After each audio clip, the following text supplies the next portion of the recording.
Bienvenidos a la Revolución Consciente, un espacio que hemos creado para ti, que estás abierto al conocimiento, donde las ideas y la transformación son la orden del día. Hola Andrés, hola Andreina, hola a todos. Hoy vamos a hablar de un tema bastante interesante. Vamos a hablar de conciencia emocional.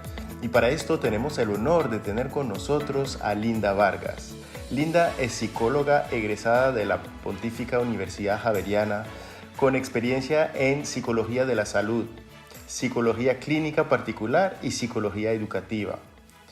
Hola Linda, muchísimas gracias por estar con nosotros el día de hoy. ¿Cómo estás? Buenos días, Estefan, Andreina, Andrés, un gusto estar con ustedes. Pues este tema a todos nos compete en algún momento de nuestra vida, a veces más intensamente que otros, pero es muy importante que podamos compartir en estos espacios algunas experiencias y aprender de la mano de otros, ¿no? Entonces, muchas gracias por la invitación y pues muy contenta.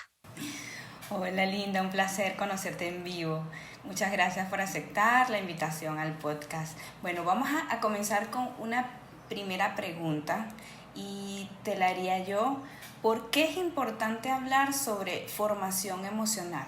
Bueno, Andreina, esta pregunta toma tiempo para dar respuesta, por supuesto. Si hablamos del ser humano, hay bastantes barreras para poder a veces tomar distancia de nosotros mismos y mirarnos de manera más objetiva. Yo creo que el tema emerge de las necesidades que todos hemos tenido a lo largo de nuestra vida de poder manejar algunos conflictos y algunas tensiones de manera más efectiva y más cuidadosa con nosotros mismos, ¿no? Yo creo que el tema de por qué hablar de la formación emocional es porque hay evidencia ya, cada uno en su vida, de que hemos tenido algunos patrones de aprendizaje que son negativos, que son dañinos. En la vida adulta nos encontramos con crisis en nuestro trabajo, con dificultad para afrontar y en ocasiones lo que hacemos es evadir el conflicto. En nuestras relaciones de pareja también tenemos muchas tensiones y a veces no podemos saber dónde está el nudo. Entonces yo creo que la formación emocional y el cuidado emocional es indispensable porque en efecto cada uno tiene crisis que es difícil agenciar y que no se resuelven leyendo un libro a veces, y que eso digamos que nos atañe más es a hacer un análisis de retrospección, de revisar qué hemos aprendido, cómo nos hemos relacionado, cómo estamos interpretando el mundo que nos rodea, para poder afrontar las dificultades de manera más resiliente. Excelente, Linda. Y cuéntanos un poco, porque esa formación emocional, a mí me parece que tiene mucho sentido de que inicie desde la primera edad de la infancia, ¿no? Sin embargo, pues hoy en día enseñamos muchas cosas a los niños, pero ¿será que, pues, no sé, tengo esa sensación de que la formación emocional no forma parte hoy en día de lo que les enseñamos a los niños? Y cuéntanos un poco, ¿qué tan importante es esto para ti? Perfecto, Estefan. Sí, es de alguna forma pensando como en el desarrollo conceptual que hemos tenido sobre el mundo, estamos mucho más atrás en ese desarrollo conceptual de nosotros mismos, ¿no? Y aunque hace algunas pocas décadas cada vez más entra en los currículos esta formación emocional, mucho más originaria desde Europa. em, el avance no ha sido tan impactante porque las emociones no solamente dependen de cómo nosotros interpretemos y agenciamos el mundo, sino también de condiciones pues sociales, económicas y políticas que permiten o no ese desarrollo también en ese contexto. Entonces, nos ha faltado identificar estas ideas nucleares, estos conceptos en la teoría y aterrizarlos a la situación más cotidiana, a la experiencia muy contextualizada, y caemos en unos como enunciados que son muy dañinos, por ejemplo, las emociones positivas y las emociones negativas. Ese enunciado nos habla de un deber ser en lo emocional y de alguna forma es totalmente anticuidadoso y perjudicial pensar en que no estoy cumpliendo con el perfil de una persona inteligente emocionalmente.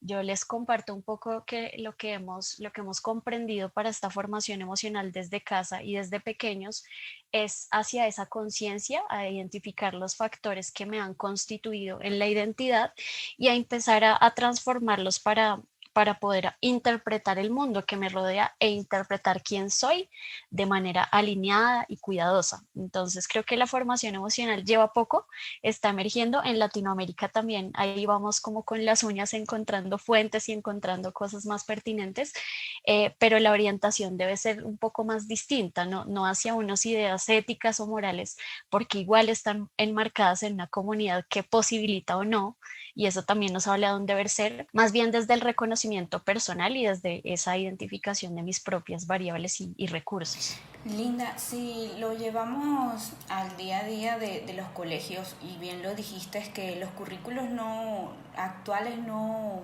impulsan quizás el desarrollo de esas habilidades blandas en los niños desde que son chiquitos. Quizás la forma como se educa en Europa obviamente es muy diferente a como lo vemos aquí en Latinoamérica, pero desde casa, porque ciertamente cuando crías, y lo digo desde la experiencia porque tengo una chiquita de 5 años que me hace redescubrir cosas, te das cuenta que hasta tú mismo te pones a prueba. O sea, de ese reconocimiento que tú hablaste hace un minuto, ¿no? De nosotros mismos. De acuerdo, sí, uno pierde de vista eso, ¿no? Como el entender cómo fue que yo aprendí a manejar mis emociones y el darse cuenta que nadie lo ha hecho, que nadie aprendió ni de manera voluntaria o tan consciente cómo agenciarse y cómo comprenderse.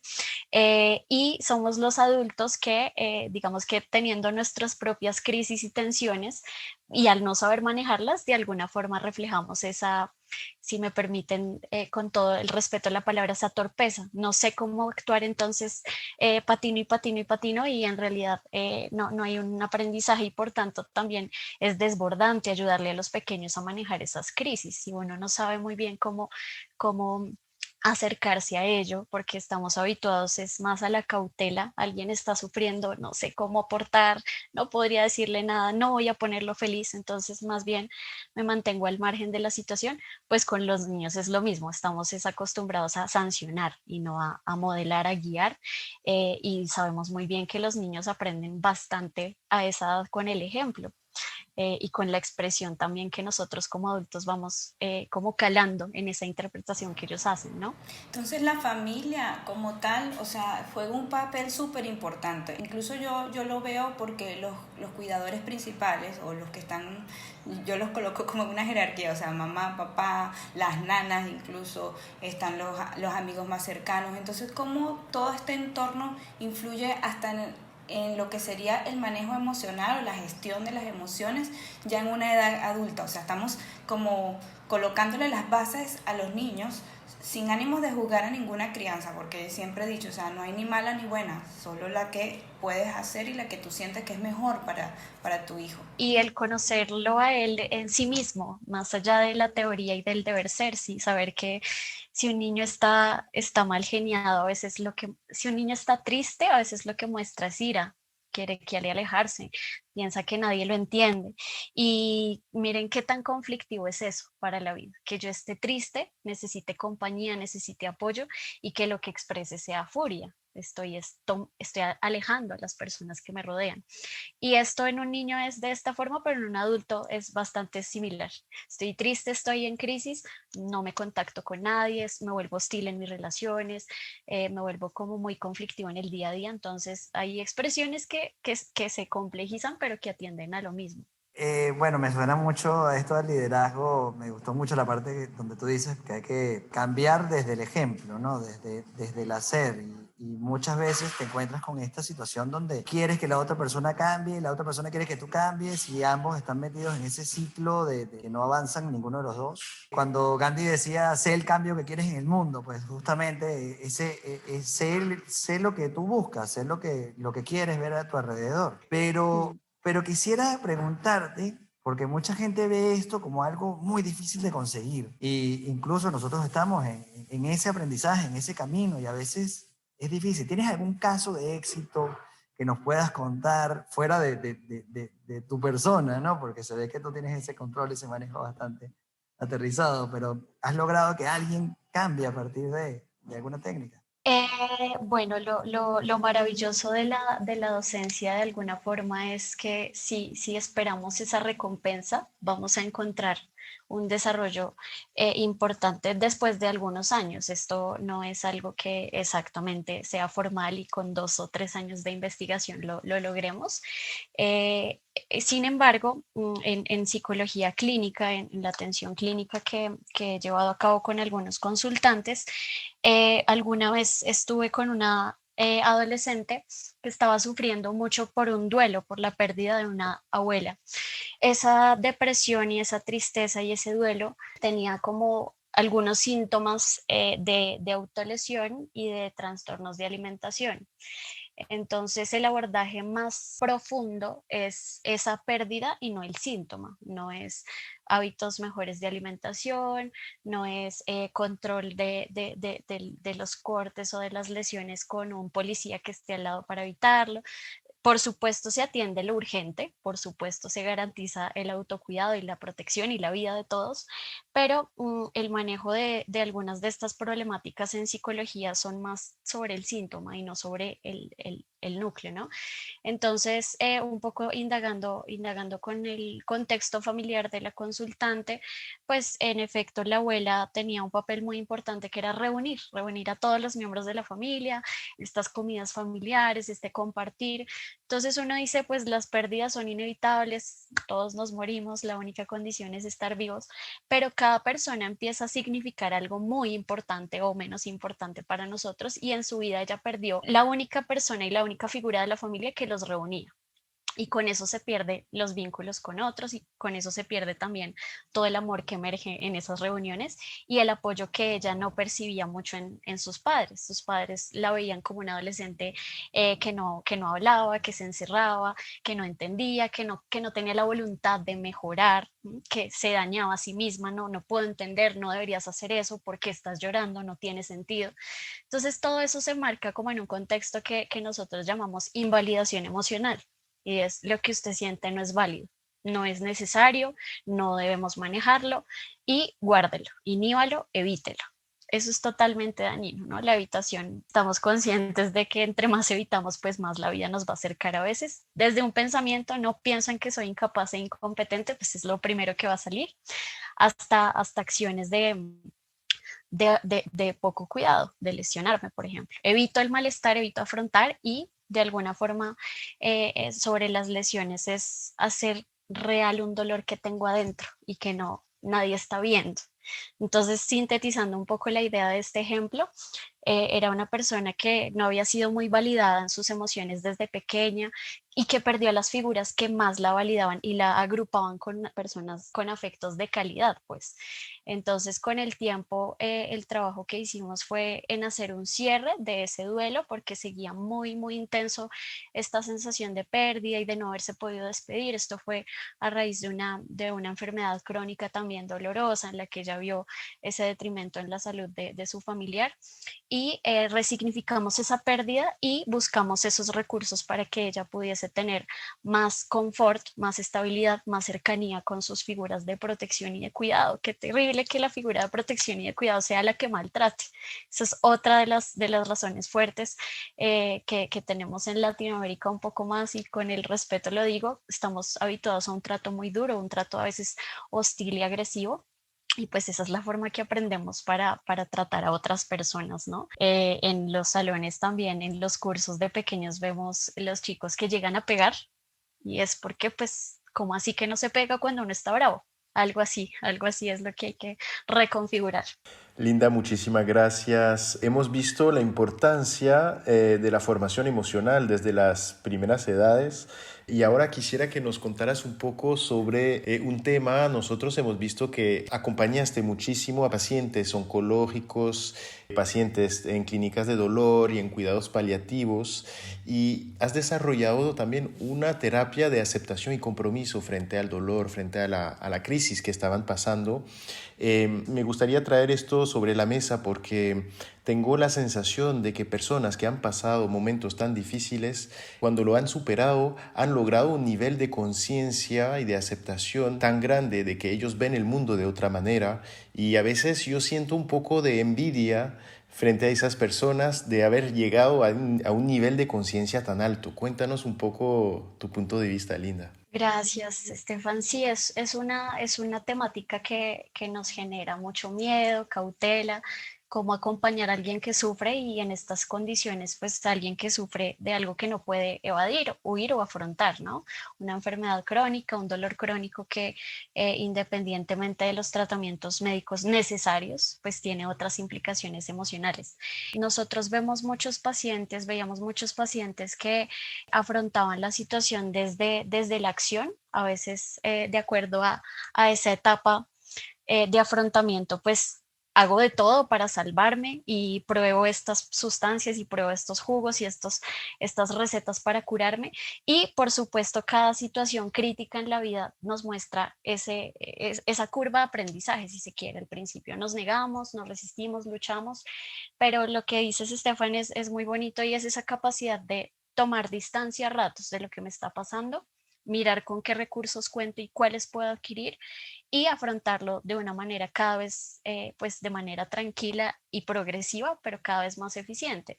Y es importante porque, bueno, muchos de nosotros pensamos que esas situaciones son muy raras y nunca nos va a tocar afrontarlas, pero la realidad es que desde que somos pequeños nos enfrentamos a crisis del desarrollo. Entonces yo creo que la idea más perjudicial es a mí no me va a pasar y no tengo por qué asumirlo, resolverlo. Desde pequeños somos como el núcleo de la familia y cuando vamos a un colegio con otras personas, pues tenemos que compartir la atención, tenemos que compartir los recursos, el tiempo.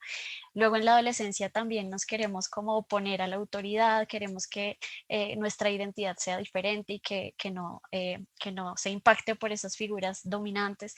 Ya en la adultez tenemos otros tipos de crisis, entonces todo el tiempo para lograr ese desarrollo vamos a tener esas dificultades. Y la luz de esas crisis es la resiliencia, como a partir de toda la crisis, algo emerge en mí, algo que no tenía antes de la crisis y que a veces solo puede suceder con las crisis. En ese sentido, pues esos procesos eran muy bonitos, el poder entender que tengo el control o el dominio de mi vida, que puedo recuperar las personas que he perdido, que voy a perder y que en ese sentido, pues voy a resignificar mi experiencia de vida. No vengo a luchar, a vivir, a pelear con el mundo. El contexto es salvaje, mis empleadores son terribles, mis relaciones de pareja son inestables, sino como esas crisis me brindan muchos caminos, no sí, no, sino un montón de caminos que puedo tomar para resolverlo. Entiendo entonces que es una perspectiva diferente que tenemos que adoptar frente a las problemáticas que se vuelven una normalidad, de alguna manera, se vuelven lo normal en nuestra vida. Esto me recuerda mucho a Viktor Frankl, en El hombre en búsqueda de sentido, ¿no? Que la última, él dice que la última de las libertades del ser humano es elegir su propia actitud frente a cualquier circunstancia que te toque vivir. Incluso habla de cuando una persona tiene un dolor crónico. Bueno, tú no puedes elegir no tener el dolor, pero puedes elegir la actitud con la cual afrontas ese dolor. Me recuerda a mi papá cuando yo odiaba ir al dentista. Odiaba ir al dentista. Y me acuerdo que mi papá un día me dijo, bueno, esta vez vamos a hacerlo diferente. Vas a agarrar y cuando estés ahí vas a pensar que te están torturando para sacarte la verdad con el taladrito ese. Y no vas a permitir que te digan, y me metió ese juego en la cabeza y terminé contándome esa historia de alguna manera. Terminé viviendo el dentista como una aventura diferente. Eh, ¿Qué piensas un poquito sobre esta No. buena técnica? Fascinante, fascinante esos ejemplos porque lo conectan a uno con esas cosas tan raras y tan ajenas, ¿no? Uno dice, claro, yo también he estado en el dentista, también he tenido miedo y me parece que es precioso como esa estrategia de hay un reto afuera, es retador, te tensiona, a veces te hace sufrir, pero ¿qué hay dentro de ti para hacerle frente a ello? Podemos huir y huimos en la vida un montón, dejamos de llamar a esa persona o nos escondemos del jefe o huimos de las parejas, podemos tomar esa postura o podemos meternos en un rollo que puede ser imaginario, pero que puede servirnos a ratos y es que esto es lo importante como esta supervivencia psicológica también. Mi cabeza me puede ayudar, me está haciendo daño, pero también me puede ayudar con los niños es maravilloso porque ellos, la imaginación y la creatividad es bárbaro. Ahorita en pandemia, pues ese es nuestro recurso, ¿sí? Como simulamos una situación diferente o una situación manejable. Creo que el tema es ese. Con tu ejemplo, me queda mucho más claro eso, que hay un reto afuera, pero hay unos recursos que yo tengo o hay un mundo que me puedo crear momentáneamente para afrontarlo y la gratificación que hay posterior vale la pena con esa cantidad de recursos y de creatividad. El hecho de que uno diga, este es un reto muy pequeño, pero lo superé, desde niños hasta grandes. Hoy no me deprimí, no sé, dependiendo del sufrimiento, hay unos logros que uno no reconoce y que son pues muy importantes para el autoconcepto y la autoestima y todo eso. Todos esos términos raros. No, mentira. Adelante. Solo para agregar un pequeño comentario, hay un libro de Ryan Holiday que se llama El obstáculo es el camino y me hizo pensar muchísimo en este libro lo que nos acabas de contar, porque al final, pues el camino es una serie de obstáculos y es tu habilidad a poder seguir ese camino, es tu habilidad de poder sobrepasar esos obstáculos. Entonces, gracias por esa idea, Linda. Linda, sé que lo que voy a consultar quizás está un poquito, no sigue con la línea anterior, y es que antes que se acabe el podcast quería preguntarte, ya estamos sobre los minutos, ¿verdad?, de cierre, que para los escuchas que son padres, que como habíamos dicho, siempre desligar lo que eres dentro del trabajo y lo que eres en la casa es casi imposible. O sea, ¿qué consejo nos darías para ayudarles a modelar esa conciencia emocional a nuestros hijos? Bueno, podemos pararnos desde diferentes lugares, pero en el día a día quisiera como precisar estas que son más sencillitas y que son muy válidas. Y es entender que la experiencia emocional no solamente es la respuesta fisiológica que tengo ante algo que me sucede, sino que también está acompañado de una elaboración cognitiva y de unas acciones que pues usualmente no tomamos, pero que sí o sí en aras de esta revolución y evolución psicológica debemos dar, y es trabajarlo entonces desde allí, no solamente mitigar la expresión emocional o reducir ese impulso que me genera una situación problemática, sino ser muy conscientes y pensar sobre el pensamiento un poco, pensar sobre lo que se piensa para liberarme, qué me está señalando esta situación, por qué estoy reaccionando tan intensamente, porque otras personas no sufren con esto y yo sí. ¿Qué de toda la experiencia que tengo me está señalando o me está enseñando de mí? Eso como les comparto un poco a nivel cognitivo, a nivel también afectivo, de cómo esas emociones emergen de esa historia de aprendizaje y de qué acciones me permiten mitigar esas emociones. Yo lo que percibo en estos últimos años que he investigado más sobre el tema es que las emociones son una forma de relacionarnos con el mundo, nos dan pistas sobre ese mundo y nos dan pistas de cómo estamos operando en él, y nos señalan una necesidad. ¿Sí? Si estamos tristes, usualmente sentimos una pérdida. Entonces está bien reconocer que he perdido algo, por supuesto que a veces me sirve llorar o a veces está bien dormir un rato, o a veces está bien hablar con alguien, pero que si siento una pérdida o un duelo, debería sustituir esa gratificación, ese afecto de otras formas para zafarme de esa pérdida, ¿no? Lo mismo con la furia es un mecanismo para poner límites ante una agresión percibida o ante alguien que me está violentando. Si yo no tengo la capacidad para poner límites y para expresar la furia, esta furia que es tan mala y tan negativa que uno dice, no, no hay que sentirla. Si no sentimos furia y si no ponemos límite, eso va a dañarnos bastante en nuestra forma de concebirnos también y en nuestras relaciones, por supuesto. Y entonces somos más abnegados y luchamos por los otros, pero no leemos el maltrato y la agresión. Y el miedo, pues muy similar, nos señala que estamos en peligro emocional o en peligro físico, y el sistema de alarma no reconoce si es un peligro real, observable, o si es una amenaza simbólica o mental. Entonces, esto vuelve a la respuesta fisiológica, pero a la interpretación y a las acciones que yo puedo. Si me siento en peligro, busco protección. Listo. Si me siento con mucha rabia, evalúo si tiene sentido poner un límite o si mi interpretación fue muy intensa y nadie me estaba agrediendo, y qué acciones tengo para ello. Entonces, cuando pensamos mucho y sentimos mucho, a veces tenemos que actuar más, no actuar poco.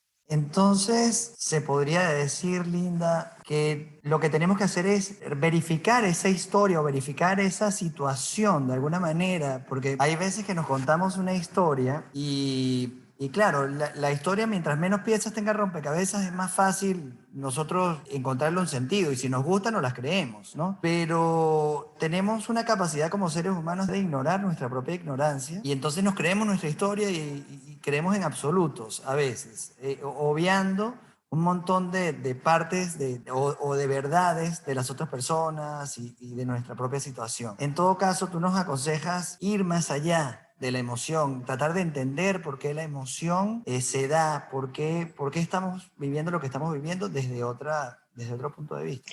De acuerdo, Andrés, precisarías cómo volver a ser responsables de nosotros mismos. A veces vernos como víctimas es totalmente dañino y volver a esa responsabilidad consigo mismo y con los otros es parte de esa evolución psicológica que tanto hemos charlado, pero sí lo orientaría de esa forma también. Linda, muchísimas gracias. La verdad, nos encantó compartir ese momento contigo. Aprendimos muchísimo y yo creo que ya seguimos avanzando en este camino de la revolución consciente para volvernos cada vez más conscientes. Gracias por desarrollar ese enfoque de conciencia emocional. Aquí tienes una familia, Linda, ya formas parte de la familia de la Revolución Consciente, cuentas con nosotros para lo que sea y bueno, te mandamos un abrazo fuerte y muchísimas gracias. Ay, un gusto conocerlos, ahí estamos pendientes de otros temas que surjan y seguiré escuchándolos mucho porque se aprende bastante. Muchísimas gracias, Linda, de verdad que sí. Ha sido muy ameno verte. Oye, Linda, un verdadero placer conocerte. La verdad que hemos aprendido muchísimo hoy contigo acá. Esperemos seguirte teniendo de invitada en esta revolución consciente y gracias por hacernos más conscientes. Una vez más, gracias por darle la oportunidad a revolucionar tus pensamientos. Si te ha gustado este podcast o piensas que a alguien le puede interesar, pues no dudes de compartirlo.